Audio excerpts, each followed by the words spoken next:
Hello friends, कैसे आप सब लोग and thanks for watching my channel. तो फ्रेंड्स, एक और हफ्ता ख़त्म हो चुका है और वोलेटाइल वीक था यहाँ पे। और निफ्टी और बैंक निफ्टी अगर हम देखें पिछले 5 दिन का चार्ट देखिए, निफ्टी ने मंगलवार को हाई बनाया और उसके बाद से धीरे धीरे धीरे करके नीचे ही गया है। आप मेरा पिछले हफ्ते का वीडियो देख सकते हैं, मैंने क्या कमेंट्री की थी। और उसके बाद भी बैंक निफ्टी ऑल दो नेगेटिव नहीं है, लेकिन इसने भी मंगलवार को हाई बना के धीरे धीरे धीरे करके नीचे ही आया। तो ओवरऑल आप अगर देखेंगे वीकली चार्ट को, तो मंगलवार से नीचे है। पिछले 4 दिन का ट्रेंड नेगेटिव है। कितना नेगेटिव है? 50 पॉइंट, 100 पॉइंट, 150 पॉइंट, ये आप बैठ के बहस कर सकते हैं। दूसरी बात, अगर हम फ्राइडे का देखें, ये रेड में ही था। ये निफ्टी का चार्ट देखिए, रेड में ही था। नीचे से ये ऊपर गया। ये ऊपर क्यों गया, इसको भी थोड़ा डिस्कस करना है। बहुत सारी छोटी छोटी चीज़ें हैं। और उसके अलावा बैंक निफ्टी का भी अगर हम देखें तो ये नेगेटिव था। इसमें वो इम्पैक्ट नहीं है जो आपको निफ्टी में ये जो बाउंस बैक देखने मिल रहा है ना। ये बाउंस बैक किसकी वजह से आया वो भी हम बताएंगे, वो भी हम इस वीडियो में डिस्कस करेंगे। अब देखिए, बहुत सारी चीज़ें हो रही है और ख़ासकर यहाँ पे स्टैंडर्ड डिस्क्लेमर तो अलग बात है, लेकिन जो ट्रेंड का डिस्क्लेमर है वो ये है, क्योंकि फ्राइडे मार्केट क्लोज होने के बाद आपका रिलायंस का रिज़ल्ट और सैटरडे को आईसीआईसीआई बैंक का रिज़ल्ट, तो ये दोनों रिज़ल्ट चार्ट के ट्रेंड में कहीं ना कहीं फैक्टर इन नहीं होंगे और इसके इम्पैक्ट दोनों साइड हो सकता है, ऊपर भी नीचे भी। क्योंकि हम ट्रेंड को डिस्कस कर रहे हैं, तो यहाँ पे अगर इम्पैक्ट दोनों साइड का, क्योंकि वो एक कैटलिस्ट की तरह काम करेगा। और एक बात आप ध्यान रखिए, एवरेज या एवरेज से कम रिज़ल्ट आया, ठीक है, अगर मान लीजिए कि अच्छा रिजल्ट आया, जैसे एचडीएफसी बैंक का रिजल्ट आया था, अच्छा रिजल्ट था, उसके बाद भी उसकी पिटाई हो गई, तो बाज़ार एक इंडिकेशन आपको दे रहा है कि अच्छा रिजल्ट वहीं पे आपको काम आएगा जहाँ पे अच्छा रिजल्ट में पोजीशनिंग ना हुई हो, या वो शेयर वो या वो पूरा का पूरा सेक्टर की अच्छी तरीके से पिटाई हो गई हो, तब आपको अच्छा रिजल्ट में यहाँ पे अपसाइड दिखेगा। अच्छा रिजल्ट आया है और उसमें शॉर्ट्स ना हो, उसमें पोजीशनिंग हुई हुई हो या हुई हो ना हुई हो, फ़र्क नहीं पड़ता। अगर उसकी पिटाई नहीं हुई है तो समझ लीजिए कुछ गड़बड़ है। अगर आप मार्केट का टेक्सचर देख रहे हैं तो आपको समझ में आ गया होगा। बहुत सारी कंपनी जिनकी बहुत धूम धड़ाके से पिटाई हो चुकी है वो शेयर चले हैं, लेकिन अच्छे रिजल्ट आने के बावजूद भी जहाँ पिटाई नहीं हुई है ना, वो शेयर नहीं चले हैं। तो ये एक डिस्क्लेमर साथ में आप समझ लीजिए कि एक डायरेक्शन भी सेट करेगा। बहरहाल, निफ्टी और बैंक निफ्टी के ट्रेंड में मैं पिछले कई हफ्तों से ही डिस्कस कर रहा हूँ। और पिछले हफ्ते मैंने बोला था अपसाइड है, तो यहाँ पे अपसाइड तो दिखाई दे रहा है, लेकिन अपसाइड में भी कॉशन है। उसके बावजूद अब देखिए ट्रेंड कैसा परफॉर्म कर रहा है। देखिए, मैं इस हफ्ते के ट्रेंड को खाली अगले हफ्ते क्या होने वाला है उसी को देख के मैं बता के ख़त्म कर सकता था, लेकिन बहुत सारी चीज़ें हैं वो समझना भी ज़रूरी है। इसीलिए चार्ट पे तो हम आएंगे, लेकिन डेटा पॉइंट समझ लेते हैं। और अगले हफ्ते मेरे ख्याल से फ्राइडे को फिर छुट्टी है, तो 4 दिन का ही वीक होगा, तो अगला थर्सडे मतलब एक्सपायरी हो जाएगा, है ना। और आपका उसके साथ साथ जो अप्रैल मंथ का जो सीरीज़ है वो भी ख़त्म हो जाएगा, मई मंथ शुरू हो जाएगा। अब यहाँ पे देखिए, ये निफ्टी का आपका ऑप्शन चेन है 27 तारीख का, ठीक है, अगले हफ्ते का। यहाँ पे आप देख सकते हैं 17,700, 17,800, 17,900, 18,000, इवन 17,600 पे इसे ओआई बिल्डअप देखिए, आप दबा के ओआई बिल्डअप है। वहीं पे आप अगर पुट में देखेंगे तो 1,70,000, 1,46,000, 1,00,000, नो डाउट यहाँ पे 17,400 तक वाई बिल्डअप है। लेकिन कंपैरेटिवली जो कॉल के वाई बिल्डअप है यहाँ पे 1,50,000, उसके बाद 3,35,000, फिर 1,50,000, 1,50,000, तो ये इतने हेवी है ऑप्शन ओआई। जो कॉल में ओआई दिख रहा है, पुट के ओआई के कंपैरिजन में तो बहुत ज़्यादा है। तो समझ लीजिए यहाँ पे अपसाइड तो कैप दिखता है एक तरीके से। डाउन साइड अगर नहीं भी आपको दिखे ना, तो अपसाइड कैप्ड है, ठीक है। ये पहली बात आपको निफ्टी से देखने मिलती है। वही चलिए हम बैंक निफ्टी को भी देख लेते हैं कि बैंक निफ्टी आपको क्या इंडिकेशन दे रहा है। बैंक निफ्टी में देखिए आप 42,000 में, ये देखिए डीप इन द मनी में हुआ या बिल्डअप देखिए, 42,000 में 1,19,000, उसके बाद 42,300 पे 1,18,000, 42,500 पे 1,43,000, फिर 43,000 पे 1,10,000, और वहीं पे नीचे 42,000 में 1,45,000 और उसके नीचे कुछ भी नहीं है, उसके नीचे कोई भी बड़ा बिल्डअप नहीं है। तो ये जो 42,000 का मार्क है ना, इसको सेव करना बहुत ज़रूरी है बैंक निफ्टी के लिए, क्योंकि अगर 42,000 गया तो जिस तरीके की यहाँ पे पोजीशनिंग है, यहाँ पे 500 और 1000 पॉइंट जाने में ज़्यादा प्रॉब्लम नहीं होगा, जिस तरीके का पोजीशनिंग फ़िलहाल दिख रहा है। अब ये कैसे चेंज होता है अगले हफ्ते, ये देखने की बात है। तो यहाँ पे एक चीज़ तो दिखाई देता है कि निफ्टी में अपसाइड कैप्ड है और बैंक निफ्टी में 42,000 का लेवल बहुत इम्पोर्टेंट है। ये दो चीज़ आपको पता चल गया। अब यहाँ पे एक चीज़ मैं आपको और एक्सप्लेन करने वाला था, बोला मैंने आपको, वो क्या था, हाँ ये निफ्टी। ठीक है, अब निफ्टी में, सॉरी ये निफ्टी बैंक में, निफ्टी में ये देखिए 1 बजे, 1 सवा 1 बजे से यहाँ पे एक बाउंस बैक आया। अब ये बाउंस बैक क्यों आया उस पर हम डिस्कस करते हैं। ये बाउंस बैक आया हमारे धुरंधर खिलाड़ी के वजह से, और वो है रिलायंस इंडस्ट्रीज़। ठीक है, आप यहाँ पे चार्ट पे देख सकते हैं, ये एक चार्ट ने आप समझ लीजिए यहाँ पे कहीं ना कहीं ये एक जो धुआं बोलते हैं ना, डिसेप्शन करने की कोशिश की। ये देखिए यहाँ पे 1 सवा 1 बजे से यहाँ पे 2342 से लेकर यहाँ पे देखिए 17-18 2360, ये 17-18 रुपये का जंप मारा, लेकिन यहाँ पे आप देख सकते हैं किस तरीके का चेंज किया। और उसके बाद ये यहाँ पे 2:30 बजे के बाद से गिर भी गया नीचे, अब 6 पॉइंट ऊपर था। तो ये एक मतलब मैनेजिंग फैक्टर जो बोलता है ना, वो है, राइट।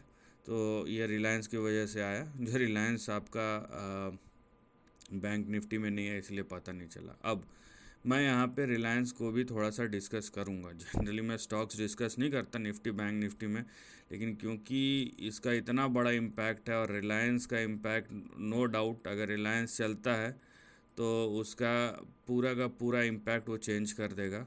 वहीं अगर रिलायंस नहीं चलता है तो वही इम्पैक्ट आपको डाउन साइड पे भी आएगा। अब देखिए मैं आपको थोड़ा सा एक्सप्लेन कर रहा हूँ कि रिलायंस का किस तरीके का ट्रेंड आपको दिखाई दे रहा है फ़िलहाल। ठीक है, और यहाँ पे मैं जूम करूँगा चार्ट को तो आपको रिलायंस का यहाँ पे चार्ट दिखाई देगा। ठीक है, और रिलायंस का चार्ट को हम देखेंगे यहाँ पे किस तरीके का प्राइस फॉर्मेशन है। ये देखिए आप, है ना, ये रिलायंस के चार्ट का प्राइस फॉर्मेशन आपको दिखाई देगा यहाँ पे। ठीक, अब देखिए यहाँ पे जो प्राइस फॉर्मेशन है वो किस तरीके का यहाँ पे आपको दिखाई दे रहा है। एक मिनट, इसको मैं थोड़ा सा जूम कर लूँ। उसके बाद यहाँ पे देखिए आप, थोड़ा सा क्लियर हो जावे मैं जो एक्सप्लेन करने की कोशिश कर रहा हूँ तो अच्छा रहेगा। तो ये रहा आपका मोटा मोटी ट्रेंड। ठीक है, तो यहाँ पे आप देख सकते हैं कि किस तरीके का प्राइस एक्शन है।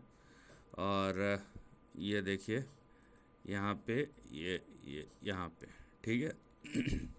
ये मैं आवरली चार्ट की बात कर रहा हूँ, और ये देखिए यहाँ पे कहीं ना कहीं एक ट्रिपल टॉप जैसा पैटर्न बनता हुआ दिखाई देगा, और ये बहुत ही इम्पॉर्टेंट रेजिस्टेंस को बार बार हिट कर रहा है।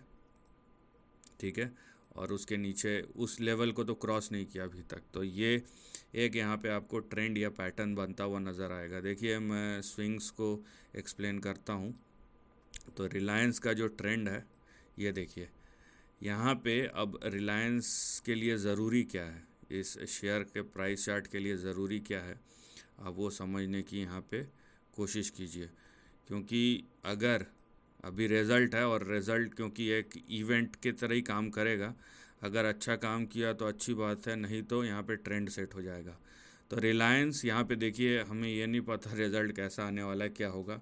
रिलायंस यहाँ पे अगर 2400 के ऊपर चले जाता है और उसके ऊपर यहाँ पे प्राइस एक्शन होता है, ठीक है, टिकना शुरू कर देता है 2400 के ऊपर, तो यहाँ पे अपसाइड की तरफ जो भी मोमेंटम रहेगा अपसाइड की तरफ रहेगा। लेकिन वहीं अगर ये पूरा दिन में, यहाँ पे ये नहीं कि सुबह खुलते ही 2400 के ऊपर चले गया तो ट्रेंड, वैसा नहीं, हमको देखना पड़ेगा सस्टेन भी हो रहा है कि नहीं। पता चला ऊपर गया, उसके बाद थोड़ी देर बाद नीचे आ गया, लेकिन ये बात समझ के रखिए कि अगर ये 2400 को सस्टेन नहीं करता, 2400 के ऊपर, और ये ट्रेंड जिस तरीके से चले आ रहा है, ठीक है, अगर हम प्योरली ट्रेंड पे बात करें तो यहाँ पे कहने ही क्या, क्योंकि रिज़ल्ट है वो एक इम्पैक्ट क्रिएट करेगा। और अगर ये 2400 के नीचे अगर टिके रहता है ना, तो यहाँ पे देखिए ये रिलायंस तैयार है कहीं ना कहीं 2050 से 2115 के बीच में जाने के लिए। तो यहाँ पे जो ट्रेंड बन रहा है कुछ इस तरीके का बन रहा है, ठीक है, 3 4 और ये 5, ठीक है। तो इस तरीके का कुछ आपको ट्रेंड बनता हुआ नज़र आएगा। तो थोड़ा से ज़्यादा संभल के रहने की ज़रूरत है। आपको इंडेक्स मैनेजमेंट के बहुत सारे तरीके होते हैं, आधे तरीके तो सही बताऊँ मेरे को भी नहीं पता, लेकिन मेरे को जो चीज़ समझ में आता है मैं उतना एक्सप्लेन करता हूँ, उससे ज़्यादा मैं आपको भी नहीं बताता। जैसे जैसे सीखते जाते हैं चीज़ें समझ में आती है, लेकिन जो समझ में आता है उसमें मैं एकदम क्लियर हूँ। ये ट्रेंड कहीं से भी मुझे अच्छा नज़र नहीं आ रहा है। थोड़ा सा लंबा टाइम ले लिया, लेकिन समझाना भी ज़रूरी था। चलिए हम चलते हैं अब निफ्टी और बैंक निफ्टी के चार्ट में कि क्या वहाँ क्या हो रहा है। तो सबसे पहले हम निफ्टी का चार्ट देख लेते हैं, और ये निफ्टी का चार्ट आपके सामने है।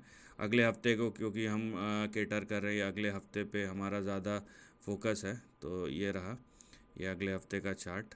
तो यहाँ पे देखिए कि जो प्राइस एक्सपेंशन हुआ था, जाहिर सी बात है जितना बड़ा अपस्विंग उतना बड़ा down swing and vice versa. और वो डिपेंड करता है कि बड़े डाउन स्विंग के बाद अप स्विंग में मोमेंटम है कि नहीं, और वाइस वर्सा। तो वो ट्रेंड कंटिन्यू होता है या ट्रेंड चेंज होगा, उस पर डिपेंड करता है, बहुत सारी चीज़ें।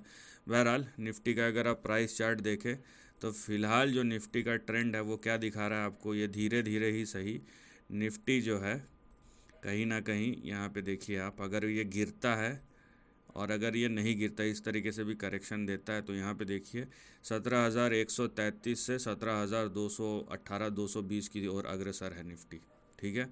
अनलेस अनलेस निफ्टी 18,120 से या 18,200 का जो लेवल है ये क्रॉस करते, ठीक है। अगर ये इस तरीके से निकल जाता है ऊपर तब दूसरी बात है, अदरवाइज़ निफ्टी का जो ट्रेंड है वो करेक्टिव फेज़ में है और करेक्शन हो रहा है, और हमारा जो रेंज है वो है 17,133 से लेके 17,218, ठीक है। ये अगले हफ्ते के पर्सपेक्टिव से बता रहा हूँ। अगर कोई बड़ा, और मान लीजिए कि एक कुछ ऐसा बड़ा इवेंट होता है अनफोर्सिन, और ये एक ही दिन में समझ लीजिए ये तोड़ देता है ये लेवल, ठीक है, तब तो आप समझ लीजिए कि और बड़े डाउन साइड आएंगे, उसमें कोई दो राय वाली बात ही नहीं है। लेकिन फ़िलहाल हम कोई भी चीज़ को, पॉजिटिव हो या नेगेटिव हो, उसको हम खींचने की कोशिश नहीं करेंगे और रेंज के अंदर रहेंगे। तो ये है निफ्टी यहाँ पे करेक्टिव मोड में है। चलिए अब हम चलते हैं बैंक निफ्टी की ओर और देखते हैं कि बैंक निफ्टी में हमें क्या दिखाई देता है।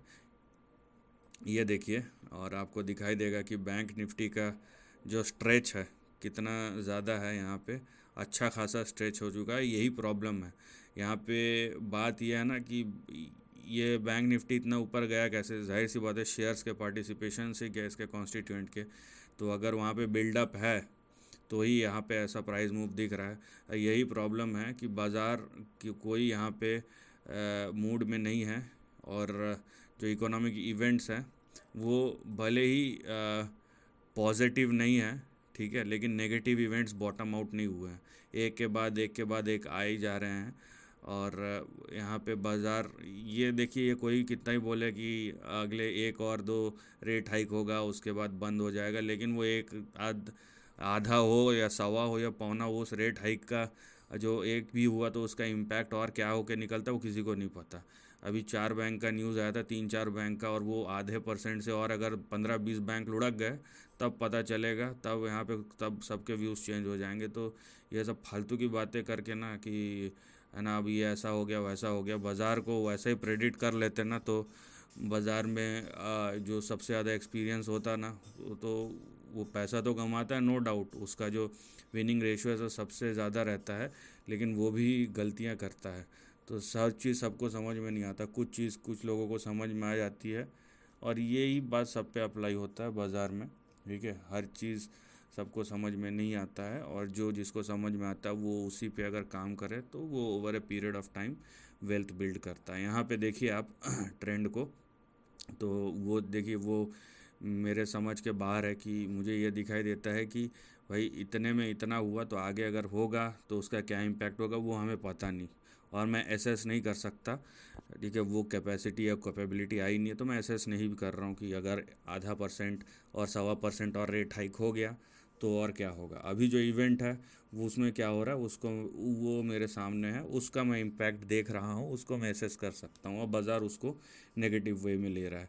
फिलहाल बैंक निफ्टी का चार्ट देखिए, बैंक निफ्टी भी वही है कि ये 40,600 से लेके 41,000 की ओर अग्रसर है, अनलेस बैंक निफ्टी यहाँ पे सीधा क्रॉस कर दे 43,100 से लेके यहाँ पे 43,400 का लेवल, मतलब इस तरीके से हो जाए अनलेस, तो ये दूसरी बात है। अदरवाइज़ जैसे निफ्टी डाउन साइड की ओर अग्रसर है, बैंक निफ्टी पे धीरे धीरे डाउन साइड की ओर अग्रसर है।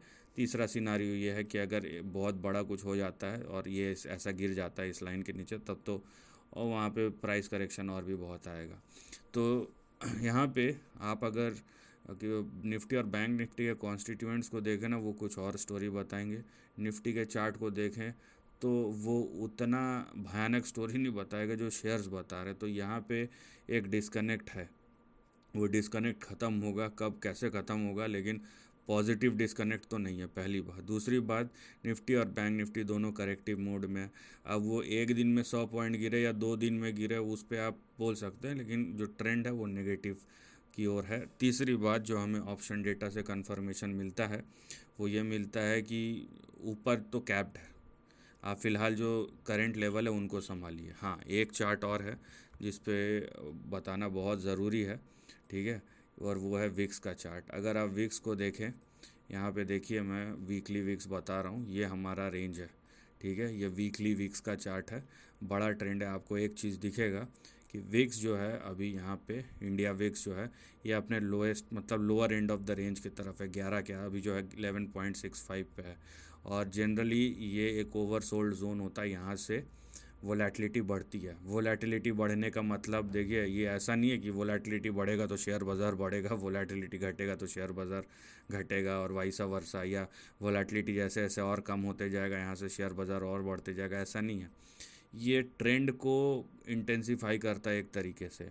अगर यहाँ से मान लीजिए ट्रेंड डाउन साइड है और विक्स बढ़ना शुरू हो गया तो जो निफ्टी और बैंक निफ्टी है ना वो तेज़ी से नीचे की ओर जाएंगे।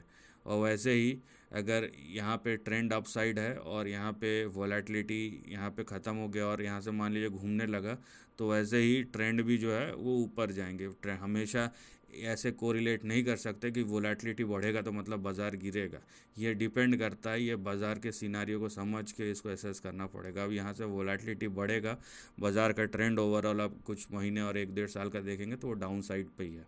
वो इंटरमीडिएट करेक्शन है, शॉर्ट टर्म करेक्शन है, बात की बात है। लेकिन विक्स यहाँ से बढ़ता है तो प्रॉब्लम का यहाँ पे घंटी बज सकता है। तो फ़िलहाल तो हम अगले हफ्ते को फोकस रख के कर रहे हैं, और ट्रेंड नेगेटिव है। और बहुत सारे इंडिकेटर्स है, लेकिन जो आपको मेन है, जो ये 2-3 चीज़ें बतानी थी वो बता दिया। अगर ज़रूरत होगा तो अगले हफ्ते हम फिर कंटिन्यू करेंगे हर हफ्ते की तरह, और वहाँ पे कुछ और तथ्य डिस्कस करेंगे। और तब तक के लिए अननेसेसरी पोजीशंस मत उठाइए। बाज़ार में अभी हमारा बाज़ार भले ही सेफ़ हो, लेकिन हम इंटरनेशनल इवेंट्स पे हम बिल्कुल रिएक्ट करेंगे, और कुछ अनफोर्सिन इवेंट हो जाए तो यहाँ पे बाज़ार वो फैक्टर इन भी करेगा। So this is the end of the video, thanks for watching.